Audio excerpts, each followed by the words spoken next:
Et c'est pour ça que Pokémon est un jeu spéciste qui encourage l'exploitation animale et le capitalisme. Voilà, cet épisode de Point & Click est maintenant fini, alors portez-vous bien et mangez 5 fruits et légumes par jour. Bon bah, ça va le faire. Moi j'ai mérité un petit peu de repos, je pense.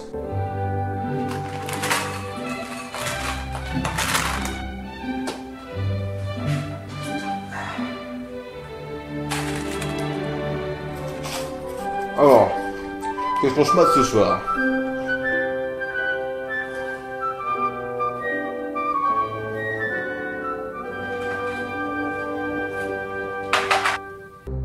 Qu'est-ce que je vais bien pouvoir faire?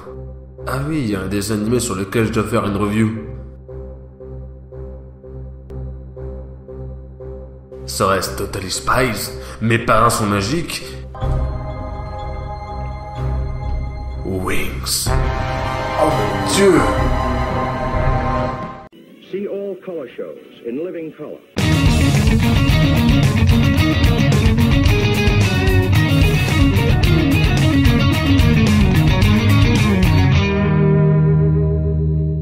Winx Club est une série animée italienne créée par Ignio Straffi et diffusée pour la première fois sur la Rai en 2003 et en France en 2004. Le dessin animé surfe évidemment sur la vague de popularité de Witch, une série qui nous vient aussi d'Italie. La série en est à sa 6ème saison et c'est de la première dont je vous parlerai aujourd'hui. Bref, l'histoire commence dans une petite ville appelée Gardenia où vit notre protagoniste, Bloom. Elle fait la rencontre d'une fée appelée Stella qui s'est faite voler son sceptre magique par un ogre. Bloom découvre qu'elle a des pouvoirs magiques et parvient à vaincre l'ogre. Stella lui propose alors de rejoindre la dimension de Magix où se trouve l'école d'Alfea, une école pour fées. Sérieusement, le château de Mario 64 était plus réaliste que ça. Alors pour pouvoir entrer à Alfea, Stella fait passer Bloom pour une autre élève qui apparemment se serait désistée. Ma foi, Stella, c'est malhonnête de faire ça. Non, c'est pas malhonnête, c'est juste con. Néanmoins, ça fonctionne et les filles se prennent un discours d'entrée de la directrice adjointe qui a un petit air du sergent Hartman dans Full Metal Jacket. Vous êtes le niveau 0 de la vie sur Terre. Vous n'êtes même pas humain, bande d'enfoirés. Vous n'êtes que du branleman végétatif, des paquets de merde, d'amphibiens, de la chasse. Elle est vite rejointe par la directrice d'Alfea, Griselda. Bienvenue à Alfea, la meilleure école de fées de tout Magix. La seule d'ailleurs, c'est peut-être pour ça. T'es sérieuse? Y a pas de quoi être fier, ça veut dire que la majorité des jeunes n'ont pas accès à l'éducation supérieure. Après ce discours, Bloom va rencontrer les filles qui vont partager son dortoir. Musa, Tekna et Flora. Ah, je me demande vraiment quelle magie elle maîtrise.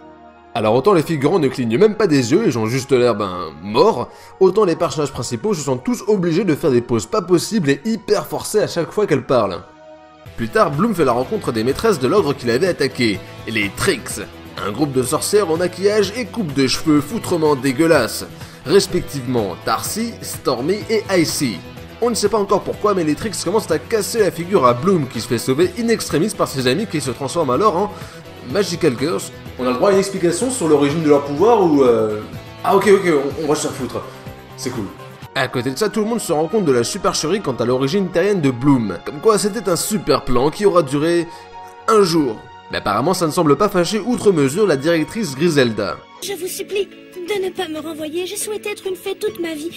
Tu as rêvé toute ta vie d'être une fée? Sérieusement? Du coup, Bloom reste à Alfea et propose de donner le nom de Winx au groupe d'amis qu'elle s'est fait il y a 24 heures. J'en ai déjà fait un logo. Qu'est-ce que Wings veut dire? Oh, rien, juste un Wings.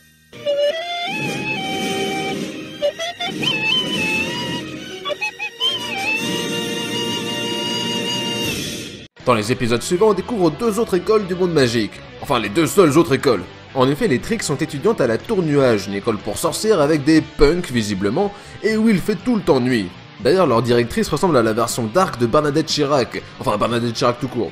L'autre école est une école pour Belle Adonis appelée la Fontaine Rouge, une école pour jeunes guerriers en combinaison moulante, parmi lesquels Brandon, Sky, Riven et Timmy. Bloom se met à la recherche de l'origine de ses pouvoirs et va notamment s'infiltrer avec les Winx dans la Tour Nuage pour chercher des indices. Vous voulez voir quelque chose de pire? Ouais, ça c'est un god Miché. Regardez ça. Oh, Ah bah non. Elles finissent par trouver un livre sur Bloom exposé de manière totalement obvious. tiens. Après cette intrusion, les sorcières veulent se venger, et quand je dis se venger, c'est du sérieux. Et si on anéantissait leur école, ce serait un bon avertissement? Ça, c'est de l'esprit de corps. Entre première S et première ES, je peux vous dire que c'était très tendu aussi. Toujours est-il que les Winx continuent à vivre ensemble et à développer des liens avec les mecs de la Fontaine... je sais pas c'est qui la personne qui était chargée des designs des personnages, sérieux.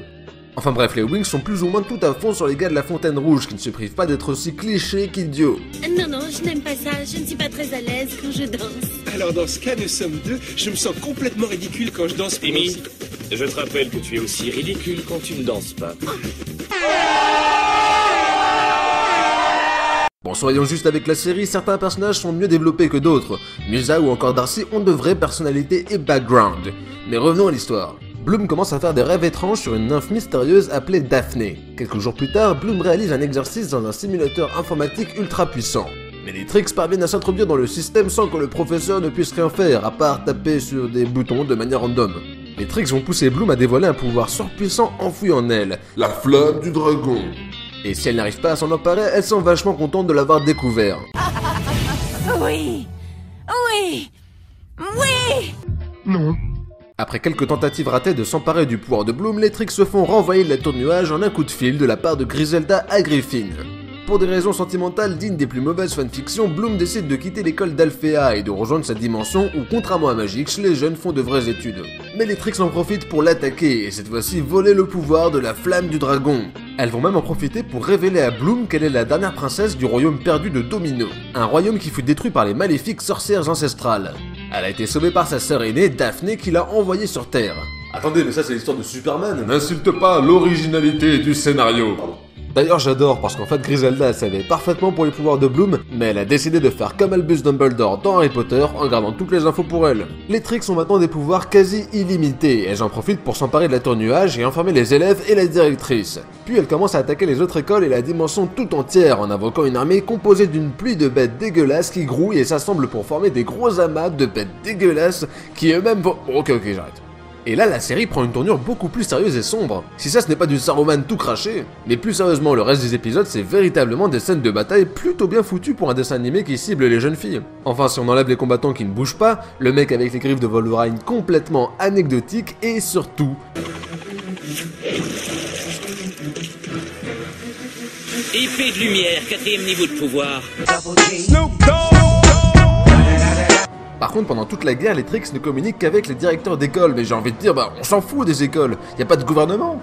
Elles négocient avec les académies, c'est comme si les nazis s'étaient adressés à l'université de Créteil en 1940. Toujours est-il que la Fontaine Rouge est détruite dans un incendie qui transpire le réalisme.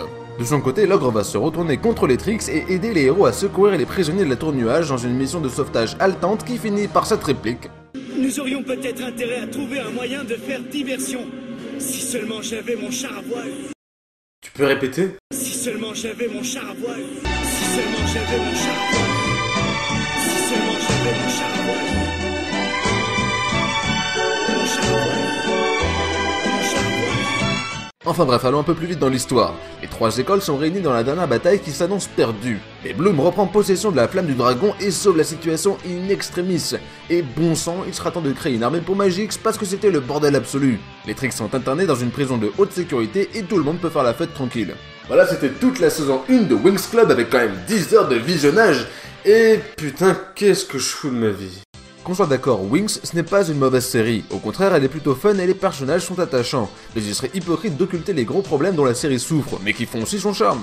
L'histoire est un peu bancale, mais elle se tient à peu près. Et pour les épisodes qui s'écartent un peu de la trame principale, ce sont des histoires de filles somme toute assez basiques, même si parfois il y a des messages, un peu douteux. Par exemple, Stella a séché les cours pour pouvoir participer à un concours de beauté et rate son examen. J'ai envie de dire, c'était prévisible, elle avait qu'à aller en cours. Mais pour Bloom... Et puis de toute façon, il te suffit d'un sourire pour avancer dans la vie. Ouais, un sourire sous la table, quoi. Bon, après, certains personnages essayent de se distinguer, et il y a pas mal de personnalités différentes. J'apprécie tout particulièrement les personnages de Musa et Darcy qui sont bien plus travaillés que les autres et bénéficient d'une personnalité complexe et intéressante. De vrais personnages, quoi. Après oui, les dialogues sont souvent clichés. Et dans le cas des Trix, c'est un tiers de rire insupportable, un tiers d'invocations qui ressemblent plus à des simulations d'orgasme, et un tiers de « c'est nous les méchants ». Donc mi bout à bout, ça donne ça. Conquête et le contrôle total de la dimension magique. L'un des plus gros problèmes de la série, c'est le timing. Ça casse complètement le rythme des scènes d'action. Soit il y a des gros blancs entre les dialogues et c'en est presque gênant, soit il y a des ralentis absolument dégueulasses. L'animation aussi est très variable. Non mais par exemple, lorsque le professeur présente son PC de simulation, il reste 3 heures les bras en l'air, il fait rien. Ou encore les visages qui sont parfois complètement foirés. D'ailleurs, parlons-en du dessin. L'univers, bien qu'assez simple, est plutôt original en fait. Un univers magique futuriste, ça n'a pas été énormément fait à ma connaissance. Certains designs sont très réussis, en particulier pour certains monstres qui en jettent pas mal. En revanche, le caractère design est vraiment daté. Les filles s'habillent toutes de manière assez vulgaire et sont juste squelettiques. Non mais regardez-moi ce cou, votre oesophage est plus gros que ça, putain. Voilà, tout est clair, tu as dû avoir une indigestion. Je n'ai presque rien mangé hier, c'était là. Ah bah voilà, ça explique tout. Quant aux mecs, je ne suis pas vraiment convaincu par leur petite combi moulante. Après, je ne lisais pas beaucoup de fanfiction quand j'étais jeune, alors peut-être que ça explique cela. Bref, dans tous les cas, Wings, c'est une série qui aura fait partie quelque part de mon enfance et qui finalement aura fait de moi ce que je suis, donc je n'ai pas peur de le dire, oui, j'ai apprécié cette série. Je ne veux plus le cacher maintenant. Oui. Oh oui, tu m'as manqué, toi. Je pourrais avoir de véritables séries de mecs et pas ces trucs pour fillettes.